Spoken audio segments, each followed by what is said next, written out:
सूफीवाद पर आज डिस्कशन करेंगे। सूफीवाद मध्यकालीन भारत में काफ़ी महत्वपूर्ण स्थान था।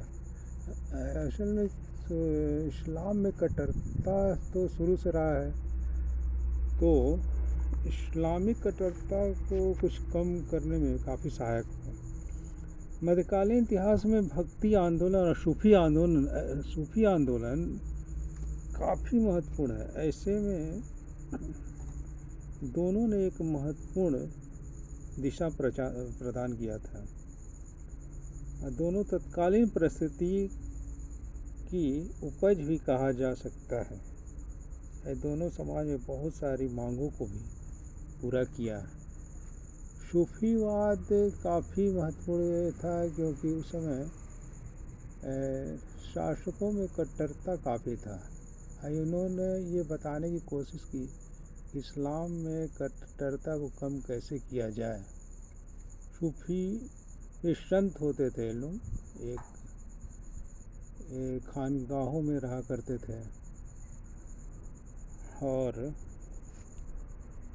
सूफी संतों के बारे में कहा जाता है इस्लाम की कट्टरता को काफ़ी कम किया और उसे उदार बनाने में काफ़ी महत्वपूर्ण योगदान दिया। ये चैलेंजिंग था काफ़ी। जैन सरकार ने भी कहा है कि भक्ति आंदोलन और का दर्शन शासक और शासकों में काफ़ी नज़दीक लाने का काम किया है। भक्ति आंदोलन के अलावा सूफी आंदोलन दोनों महत्वपूर्ण थे। इस्लाम के रहस्य का ही दूसरा नाम सूफीवाद कहा जाता है। ये रहस्यवाद का ही दूसरा नाम है। इसका महत्वपूर्ण सोर्स है कुरान और पैगंबर मोहम्मद की जीवनी। काफ़ी ये महत्वपूर्ण सोर्स है। 7वीं शताब्दी में ईसाई धर्म में एकेश्वरवाद का प्रचार हुआ था। और एक चीज़ और हम लोग जान लेते हैं कि मध्यकाल में ईसाई धर्म में भी काफ़ी कट्टरता था। पुनर्जागरण 14वीं शताब्दी के बाद ही हुआ।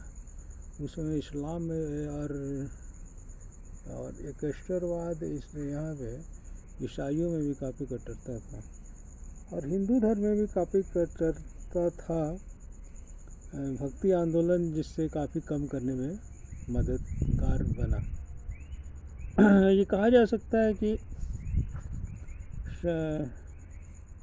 ये कहा जाता है कि संगीत और नृत्य के माध्यम से सूफीवाद का प्रचार किया जाता था। जो संत थे वो ये कुछ नृत्य संगीत भी किया करते थे। कुछ उन लोगों के उन लोगों का अलग तरफ का प्रचार प्रसार था। जो खानकाहों में रहा करते थे। अबुल फजल जो तत्कालीन अकबर के समय तो जो आईने अकबरी लिखे थे, अबुल फजल ने कहा है आईने अकबरी में कि 14 प्रकार के सूफी संतों के बारे में उन्हें जानकारी हमें देते हैं, जिसमें महत्वपूर्ण है चिश्ती संप्रदाय और सुहरावर्दी संप्रदाय, कादरी संप्रदाय। ये काफ़ी महत्वपूर्ण है सब है। चिश्ती संप्रदाय में हम लोग देखते हैं कि मोइनुद्दीन चिश्ती ने स्थापित किया था और बाबा फरीदी इसमें महत्वपूर्ण थे। निजामुद्दीन औलिया काफ़ी लोकप्रिय संत हुए थे। सलीम चिश्ती भी काफ़ी महत्वपूर्ण संत थे। इतिहासकार बर्नी ने भी इसकी हमें जानकारी देता है। और इसके अलावा है सुहरावर्दी। यह उत्तर पश्चिम भारत में काफ़ी इसका ज़्यादा प्रचार हुआ। इसके अलावा हम आते हैं कादरी संप्रदाय। कादरी संप्रदाय ये अफ्रीका के कुछ भाग और मध्य एशिया में इसका ज़्यादा प्रचार हुआ। मोहम्मद जाइलिनी इसके प्रमुख थे और भारत में भी हुआ इसका। उसके बाद भारत में इसका प्रचार। यही हिंदू और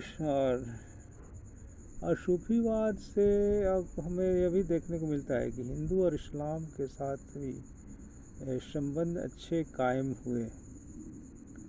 इसके अलावा नक्शबंदी संप्रदाय था। ये संप्रदाय भी कट्टरता, इस्लाम की कट्टरता को कम करने में यह भी चैलेंजिंग था। चैलेंज इस्लाम में कट्टरता था, इसलिए चैलेंज इन लोगों को सहना पड़ा। और हम लोग देखते हैं कि मध्यकाल में कट्टरता हिंदुओं की कट्टरता की वजह से भक्ति आंदोलन ने कम करने की महत्वपूर्ण योगदान दिया है। ऐसे ही सूफी संतों ने उस समय के शासकों को काफ़ी इस्लाम के बारे में समझाया। और ऐसा कहा जाता है कि निजामुद्दीन औलिया किसी शासक के दरबार में नहीं गए और उन्होंने कुछ शासकों ने बुलाया भी, लेकिन वो किसी के दरबार में नहीं गए। हाँ, इस तरह अभी भी हम लोग देखते हैं कि भारत काफ़ी शांतिप्रिय देश है।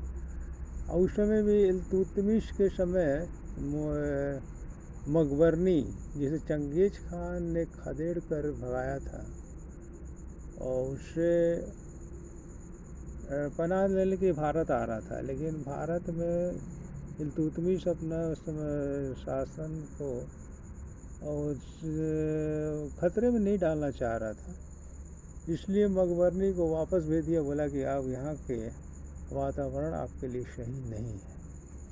नहीं, इसका मतलब ये है कि कट्टरता तो हम लोग के देश में ये कुछ था ही इस्लाम के आने के बाद। और बाहर मंगोल वगैरह तो बहुत ज़्यादा कट्टर थे, और काफ़ी खून खराबाई किया करते थे। और भारत में सूफी संतों ने महत्वपूर्ण योगदान दिया। ये सब कुछ इसको जानकारी है जो हमारे कुछ कंपटीशन एग्ज़ाम में भी आते हैं, नेट और UPSC वगैरह सब में। ये काफ़ी महत्वपूर्ण जानकारी था। Okay, thank you very much.